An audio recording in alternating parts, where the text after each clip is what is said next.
Greetings, adventurers. DM Kurt here. Well, the Castles and Crusades campaign has finished up. It's been about 3 months, I think. Um, the party decided to contact the spy organization that kicked off this whole war between the orcs and the dwarves. And they took a job for the spies. And they managed to case the dwarven ambassador's house, break in, steal a bust of him, and then go over to the local thieves guild and introduce themselves. They found out where the ambassador likes to go. His favorite restaurant, the Golden Orb, you know. Okay.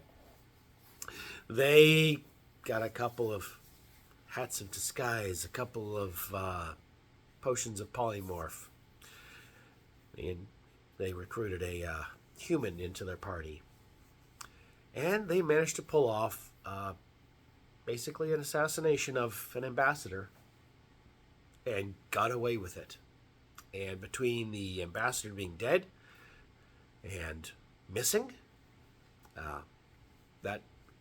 that kind of put a kibosh on the dwarves' plans. They had taken too many losses in the field, and then, their head guy in the country was missing.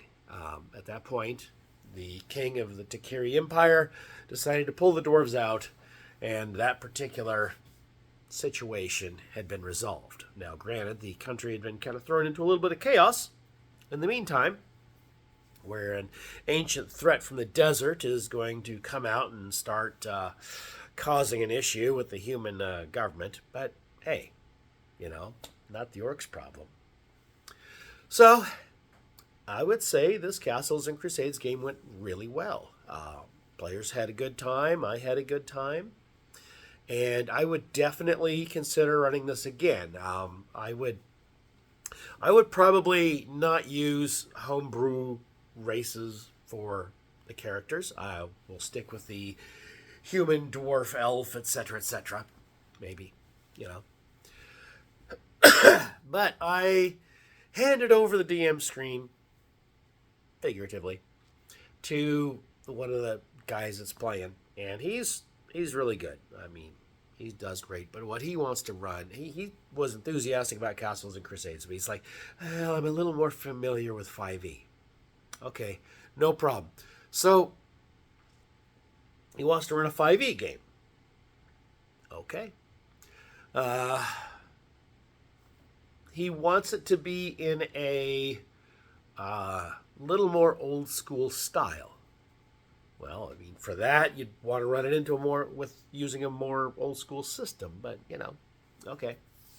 So what he laid out was that we would only use, the core races: human, elf, dwarf, halfling, half elf, half orc, and it still gives you a lot of options. But the classes would exclude the overpowered archetypes, the weird archetypes, the stuff that just doesn't really belong in a standard D&D world anyway, Rogues with psychic daggers, barbarians with wild magic. I mean, this just outrageous stuff. So no. Okay.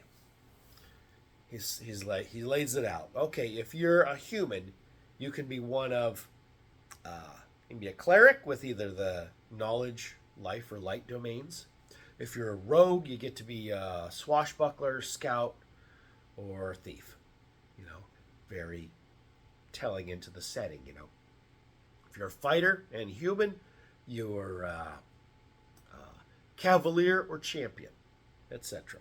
Wizard, any of the stuff in Player's Handbook for your School of Magic, except for illusion and necromancy. If you want to be illusionist, go be a gnome. Okay, so we're limiting these races and such in this way. Nothing overpowered and nothing weird. Okay. The first game was last night. We had a good time. I was surprised. We ended up with a party of 4 humans. I mean, you just don't see that in 5e, really, you know? 2 swashbuckler thieves who were pirates, essentially. And this is in a coastal city, so it actually makes sense to have pirates, you know, pirate type. And 2 human fighters. Of course, the swashbucklers aren't swashbucklers yet because they're not 3rd level, haven't taken the class, etc., etc. The archetype yet. 2 human fighters who are members of this fellowship that guards the college that's kind of central to the campaign. Evidently, there's this kind of thing like Warehouse 13 where, the halflings are, got stacks and stacks of books, but they're all about, hey, there's powerful magic artifacts out there. If they're, good, then make sure they're in the right hands. And if they're evil artifacts, make sure that they're either destroyed or contained. So that's going to be our job. Okay, cool. We started off trying to meet this guy and talk to him. He's like, yeah, okay, I'm here at the tavern and I'll get to you, but I got to talk to somebody first. So you guys just wait over at that table. I got to take care of my business and I'll get to you. This smoking man, smokes cigarettes or pipes or whatever, walks out, and as soon as he leaves, there's a thunk against the door as something is propped up against the door to hold it shut. And we're like, no, not cool. Illusions that were covering all of the waitstaff at this tavern drop, and it's a kobold attack. Our potential employer is killed, and now you get to roll initiative. I was like, oh, crap. Try to staunch his bleeding while everybody else, fights all the kobolds. And, hey, somebody's looking out the window. That's probably smart of you, guy, to look out the window. Oh, there's a whole bunch of dudes pushing things towards the building, and then the front of the building lights on fire, and we got to go off in this other direction. And then there's a, big chase and, minecart Indiana Jones style through an underground thing, and then we end up in a warehouse. Anyway, a lot of action, good game. And as we're playing through this, about 2.5 hours, the personalities and the distinguishing characteristics of the characters start showing through.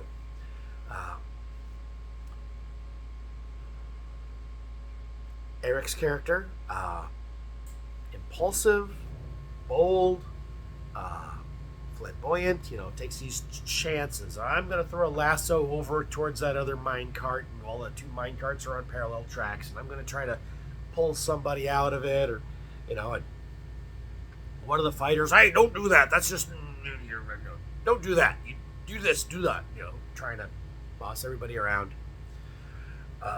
The other fighter, his whole thing is always trying to defend those who are near you. Use your shield to shield them. We're going to pick up spare crossbow bolts because we used some of ours. Well, those had poison on them. Wipe the poison off. We will not use poison. These little things, these little quirks are coming out. The other rogue is played by a dude who constantly, with all his characters, uses weapons that his character is not proficient in. He's using a war pick as a rogue. It's like, yeah, I don't get the proficiency bonus in it, but my die rolls are usually pretty good.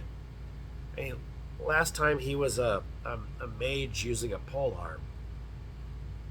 That is just his thing, So we have these characters becoming distinct without having to rely on, hey, I'm this wacky race from their species from the back of the book or from this weird supplement that came out, a year and a half after the core books.